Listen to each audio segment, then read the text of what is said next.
श्री हरि विष्णु भगवान के गूढ़ रहस्य। हिंदू पौराणिक कथाओं के अनुसार भगवान विष्णु संपूर्ण ब्रह्मांड के देवता माने जाते हैं। पौराणिक कथाओं में भगवान विष्णु के दो चेहरों के बारे में बात कही जाती है। एक तरफ वह शांत, सुखद और कोमल रूप में दिखाई देते हैं। एक तरफ जहाँ वह शेषनाग अर्थात सांपों के राजा पर एक आरामदायक आसन में बैठे हैं, और वहीं दूसरी तरफ उनका चेहरा कुछ अलग प्रतीत होता है। भगवान विष्णु के बारे में शास्त्रों में लिखा गया है, शांताकारम भुजगशयनम। भगवान विष्णु के इस रूप को देखकर पहली बार हर किसी के मन में आता है कि एक सांप के राजा के ऊपर बैठे इतना शांत कैसे हो सकते हैं। तत्काल जवाब आता है कि वह भगवान हैं और उनके लिए यह सब संभव है। नंबर 1, शेषनाग पर लेटे हुए भगवान विष्णु का राज क्या है। देखा जाए तो इंसान के जीवन का हर पल कर्तव्यों और जिम्मेदारियों से संबंधित है। इन सब में सबसे महत्वपूर्ण कर्तव्यों में शामिल परिवार, सामाजिक और आर्थिक जिम्मेदारी है। इन कर्तव्यों को पूरा करने के लिए बहुत प्रयासों के साथ कई समस्याओं से गुजरना होता है, जो कि शेषनाग की तरह बहुत डरावने होते हैं और चिंता पैदा करते हैं। भगवान विष्णु का शांत चेहरा हमें प्रेरित करता है कि कठिन समय में शांति और धैर्य के साथ रहना चाहिए, और समस्याओं के प्रति शांत दृष्टिकोण ही हमें सफलता हासिल करवा सकती है। यही कारण है भगवान विष्णु सांपों के राजा के ऊपर लेटते हुए भी अत्यंत शांत व मुस्कुराते हुए प्रतीत होते हैं। नंबर 2, आखिर क्यों भगवान विष्णु का नाम नारायण और हरि है। हिंदू पौराणिक कथा के अनुसार भगवान विष्णु के प्रधान भक्त नारद भगवान विष्णु का नाम जपने के लिए नारायण शब्द का प्रयोग किया।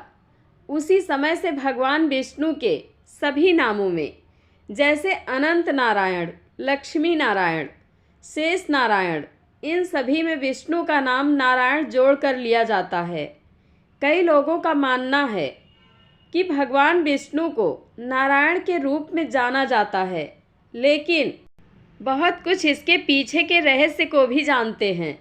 एक प्राचीन पौराणिक कथा के अनुसार जल भगवान विष्णु के पैरों से पैदा हुआ था, और इस तथ्य पर प्रकाश डाला गया कि भगवान विष्णु के पैर से बाहर आई गंगा नदी का नाम विष्णु पदोदकी के नाम से जाना जाता है। इसके अलावा जल नीर या नर नाम से जाना जाता है, और भगवान विष्णु भी पानी में रहते हैं, इसलिए नर से उनका नाम नारायण बना। इसका मतलब है पानी के अंदर रहने वाले भगवान विष्णु को हरि नाम से भी जाना जाता है। हिंदू शास्त्रों के अनुसार हरि का मतलब हरने वाला या चुराने वाला, इसलिए कहा जाता है हरिहरत पापड़ी।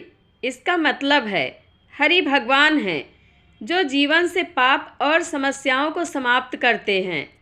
भगवान हमेशा माया के चंगुल से वातानुकूलित आत्मा का उद्धार करने के लिए योजना बनाते रहते हैं। नंबर 3, आखिर क्यों है भगवान विष्णु के 4 हाथ।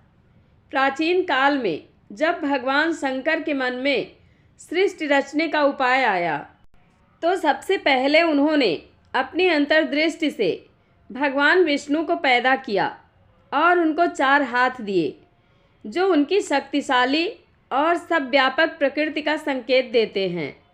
उनके सामने के 2 हाथ भौतिक अस्तित्व का प्रतिनिधित्व करते हैं। पीठ पर 2 हाथ आध्यात्मिक दुनिया में अपनी उपस्थिति का प्रतिनिधित्व करते हैं। विष्णु के 4 हाथ अंतरिक्ष की चारों दिशाओं पर प्रभुत्व व्यक्त करते हैं और मानव जीवन के 4 चरणों और 4 आश्रमों के रूप का प्रतीक है। नंबर 1, ज्ञान के लिए खोज, ब्रह्मचर्य। नंबर 2, पारिवारिक जीवन, गृहस्थ। नंबर 3, वन में वापसी, वानप्रस्थ। नंबर 4, संन्यास। विष्णु भगवान पालनहारी क्यों कहलाते हैं। श्री ब्रह्मा जी को सर्जन का और विष्णु जी को पालन पोषण करने का कार्य सौंपा है। विष्णु को परमेश्वर के 3 मुख्य रूपों में से एक माना जाता है। विष्णु को विश्व का पालनहार माना जाता है। वे त्रिमूर्ति का अहम हिस्सा हैं और उन्हें सर्वव्याप्त माना जाता है। धरती पर रहने वाले समस्त जीवों के आश्रय होने की वजह से उन्हें नारायण भी कहा जाता है। कहते हैं कि समूचा विश्व भगवान विष्णु की शक्ति से ही संचालित है। वह निर्गुण भी हैं और सगुण भी। वह अपने चारों हाथों में शंख, चक्र, गदा और पद्म धारण करते हैं। उनका निवास क्षीर सागर है और वह शेषनाग के ऊपर शयन करते हैं।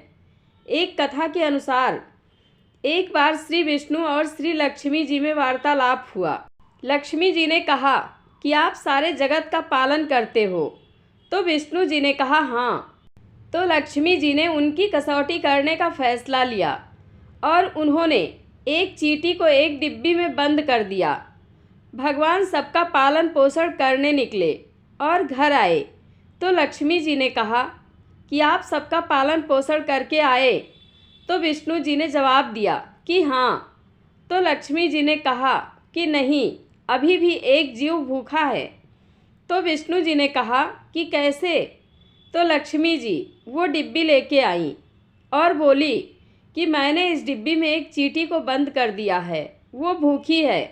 तो विष्णु जी ने डिब्बी खोलने को कहा और देखा तो चींटी चावल खा रही थी। उनको अचरज हुआ कि ये कैसे हुआ, मैंने तो चावल नहीं डाला था। तो विष्णु जी मुस्कुराए और बोले कि आपके तिलक में जो चावल लगा था वो मैंने इसमें गिरा दिया और वो खाने लगी। लक्ष्मी जी मान गई और प्रभु को प्रणाम किया। जय श्री लक्ष्मी नारायण नमः। आप लोगों को कथा कैसी लगती है कमेंट बॉक्स में अपनी राय अवश्य दें। धन्यवाद।